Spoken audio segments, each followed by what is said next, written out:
Glória a Deus, bênção demais. Uma semaninha longe aí, a gente estava meio doente, desculpa aí pela ausência. Hoje a gente está firme aqui de novo, graças a Deus. Vamos orar? Pai, em nome de Jesus, obrigado pelo Teu amor, obrigado pela Tua graça. Obrigado, Deus, por esse dia que nasce. Obrigado por mais uma semana. Nós nos colocamos diante do Senhor, meu Pai, para buscar a Tua face, falar da Tua palavra, falar das coisas do reino. E nós te pedimos, ó Pai, venha com a Tua revelação sobre nós nessa manhã, abrindo o nosso entendimento, nos entregando aquilo que o Senhor quer nos entregar, Papai, nos direcionando para o caminho, para a direção que o Senhor tem para cada um de nós, Pai. Que hoje o Senhor se revele em nossos corações, Papai, nos dando a força que nós precisamos, nos dando a direção que nós precisamos. O Senhor nos abrace, Papai. Nós te pedimos, Deus, que o Senhor venha nos abraçar nessa manhã, Papai. Nós desejamos o Teu toque, Deus. Nós desejamos o Teu abraço. Nós desejamos, Papai, que o Senhor venha sobre nós, Papai. Nós queremos sentir a Tua presença, Deus, sentir o Teu poder, sentir o Teu toque, Deus. Nós queremos ser literalmente abraçados pelo Senhor, meu Deus. Nós queremos, Deus, sermos tocados pelo Senhor. Que não seja mais um dia qualquer, Papai, mas que seja um dia onde o Senhor se manifesta na minha vida, na vida desse irmão, dessa irmã que está me escutando, Pai. Como nós te amamos, Papai. Como nós queremos te amar mais, como nós precisamos te amar mais, meu Deus. Manifesta o Teu amor, Deus, na nossa vida, Pai. E ache dentro de nós, meu Deus. Ache dentro de nós, meu Deus, uma verdade, uma sinceridade em nosso coração para servir ao Senhor, para ministrar ao Senhor, meu Deus, para falar do Senhor, meu Pai, em nome de Jesus, em nome de Jesus, Pai. Assim nós oramos, te agradecemos em nome de Jesus, amém. Glória a Deus, bênção demais. Sempre bom começar o dia falando com Deus, falando sobre as coisas do alto. Nós estamos aqui dia 6 de maio. Eu quero falar com você hoje sobre o templo do Espírito Santo, sobre aonde Deus, de fato, Ele habita, aonde Deus, Ele transita, aonde Deus vem nos movendo. E eu quero ler com você que está lá em Hebreus 9, abre comigo a Hebreus 9. Hebreus 9, o autor de Hebreus, ele vem discorrendo sobre o tabernáculo de Moisés, a forma como que aquele povo se relacionava com Deus, e eu quero que você esteja muito atento. Se você pegar o caderno e você vai anotando aí, ou se você lembrar de alguém, compartilha essa live com alguém também. Eu quero que você esteja muito atento para aquilo que Deus quer falar no seu coração. Amém? Você vai ter algumas coisas aí que Deus certamente Ele vai revelar no seu coração. Em Hebreus 9, capítulo 9, verso 1, o autor começa dizendo: Ora, a primeira aliança tinha preceitos de culto divino e o seu santuário terrestre. Porque foi edificado um tabernáculo cuja parte da frente, onde estava um candelabro, a mesa e os pães, a preposição se chamava o santo lugar. Por trás do segundo véu se encontrava o tabernáculo que se chama o Santo dos Santos. Ele está falando do mesmo tabernáculo, mas de dois ambientes diferentes. O santo lugar e depois de um véu, o Santo dos Santos, ao qual pertencia um altar de ouro para o incenso e a arca da aliança totalmente coberta com ouro, no qual estava uma urna de ouro contendo o maná, o bordão de Arão que floresceu e as tábuas da aliança. Sobre a arca estavam os querubins de glória que com a sua sombra cobriam o propiciatório. Mas dessas coisas não falaremos agora com mais detalhes. Ora, depois que foram feitos todos esses preparativos, os sacerdotes entram continuamente no primeiro tabernáculo para realizar os serviços sagrados. Mas o segundo, depois do véu, o sumo sacerdote entra sozinho uma vez por ano, não sem sangue que oferecem por si e pelos pecados da ignorância do povo. Com isto, o Espírito Santo quer dar a entender que o caminho do santuário ainda não se manifestou enquanto o primeiro tabernáculo continua erguido. Isso é uma parábola para a época presente na qual se oferecem dons e sacrifícios, embora estes, no que diz respeito à consciência, são ineficazes para aperfeiçoar aquele que presta culto. Sabe, se você continuar lendo, você vai entrar no capítulo 10 e você vai ver que lá no capítulo 10, verso 10, fala que nós fomos santificados pela oferta de Cristo Jesus na cruz. E aqui é uma parábola para entrar naquilo que dizemos que está lá em Coríntios 3, verso 16. Vocês não sabem que vocês são santuário de Deus e que o Espírito Santo de Deus habita em vocês? Aqui é uma parábola mostrando que aqueles preceitos antigos, onde tinha muitas ofertas, muitos sacrifícios, não são mais eficazes para a purificação da nossa consciência. E o que Deus quer que você tenha uma purificação da sua consciência para você andar com Ele, para você servir Ele e para você amar Ele de todo o seu coração. Mas para isso você precisa entender que Deus, Ele não habita em templos, não habita em santuários, assim como está lá em Atos 17, a partir do verso 24, que diz: o Deus que fez todo o mundo e tudo que nele há, o Senhor dos céus e da terra, não habita em templos feitos por mãos humanas.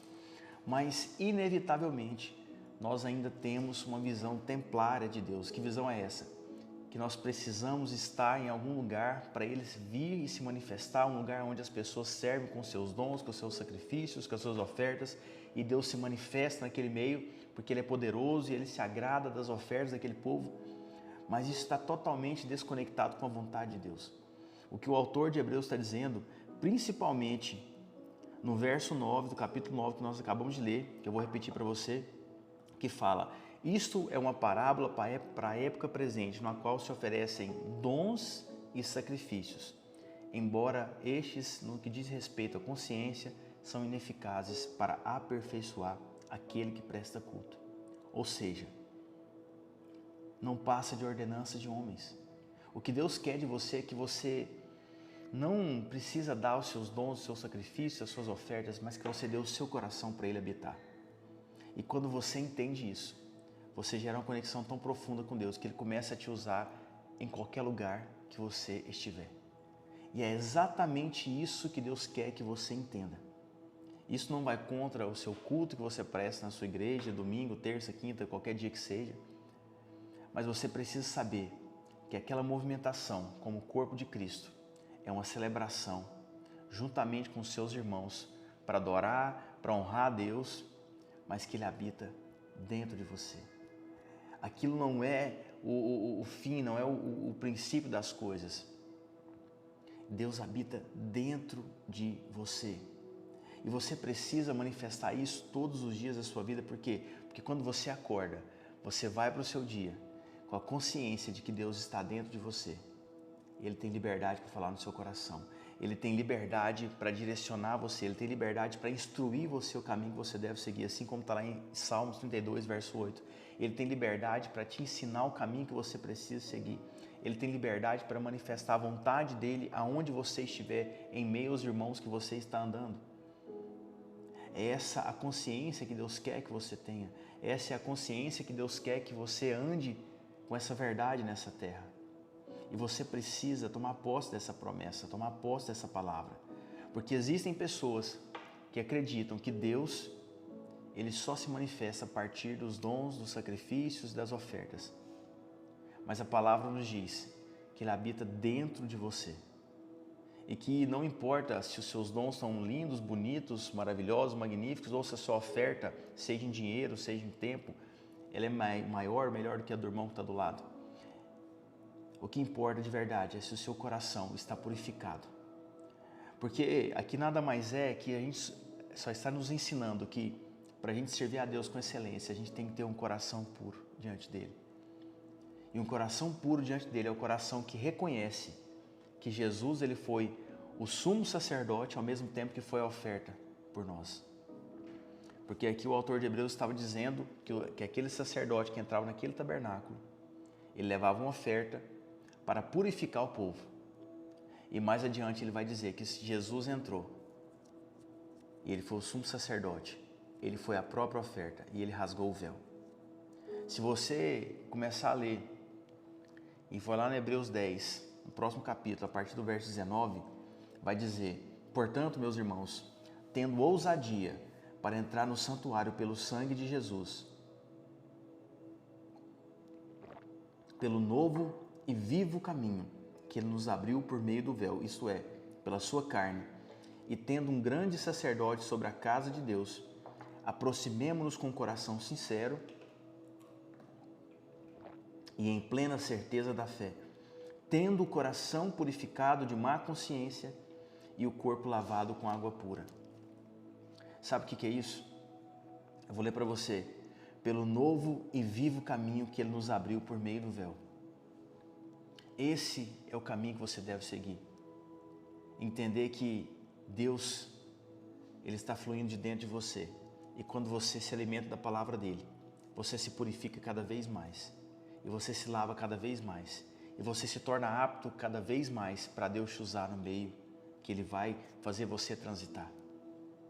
Então não espere que Deus ele vai se manifestar apenas um dia da semana.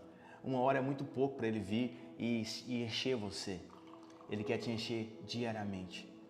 Mas para isso você precisa ter ousadia para entrar nesse santuário. Para fazer de você o próprio templo do Espírito Santo. Então que hoje você tenha essa consciência de que Deus ele já habita dentro de você. Rodolfo, eu já sei disso. Então viva isso como se fosse a coisa mais importante da sua vida, porque de fato é. De fato é. Deus está dentro de você. E a boa notícia é que tudo que você precisar, esperança, força, graça, alegria, criatividade, provisão, vai vir de dentro de você. Porque onde ele habita, existe uma riqueza suprema. Onde ele habita, existe uma fonte inesgotável de alegria, de força, de esperança, de graça. E eu quero acreditar que você pegou essa chave, que você entendeu isso.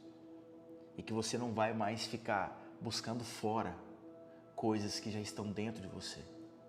Porque você é o próprio templo do Espírito Santo. Esse novo e vivo caminho já foi aberto e você já vive nele. Amém? Eu quero orar com você, orar pela sua casa, pela sua semana. Pedir para que Deus te dê sabedoria para você andar, caminhar nessa terra. Amém? Feche seus olhos. Pai, em nome de Jesus, obrigado pelo teu amor, pela tua graça, Deus, que se revela mais uma vez no nosso dia, na nossa vida. Visita essa pessoa que está me escutando, meu Pai. Desperta nela, Pai, essa ousadia, essa graça, essa força, Deus, de saber que o Senhor habita dentro dela, Pai, e que onde o Senhor habita não há falência, onde o Senhor habita, Deus, não há necessidade de nada, porque o Senhor é a própria fonte inesgotável de toda força, de toda graça, de toda sabedoria, de toda provisão, Papai. Então desperta nela, Papai, essa ousadia de caminhar com a certeza, Deus, de que ela é o templo do Teu Espírito Santo, de que o Senhor habita nela, Pai, e que o Senhor vai transitar e mover na vida dela, Pai, a partir da Tua vontade, assim como o Senhor fez com o próprio Jesus. Obrigado por esse dia, Pai. Conceda a essa pessoa que está me escutando força, graça e sabedoria, para que ela caminhe nessa terra, Deus, com alegria de ser o Teu filho, de ser a Tua filha, em nome do Senhor Jesus e para a glória de Jesus. Amém? Glória a Deus pela sua vida. Obrigado você que ficou aqui. E a gente se encontra aqui amanhã, mais um dia, para a gente colocar mais uma lenha na fogueira. Amém? Daqui a pouco está lá no Spotify também. Se você chegou depois aqui, corre lá, compartilha com alguém. Em nome de Jesus. E dia a dia com o Pai a gente vai compartilhando mais e mais dessa porção que Deus vai derramando na nossa vida, em nome de Jesus. Amém? Que Deus abençoe você, sua casa, sua vida. Em nome de Jesus.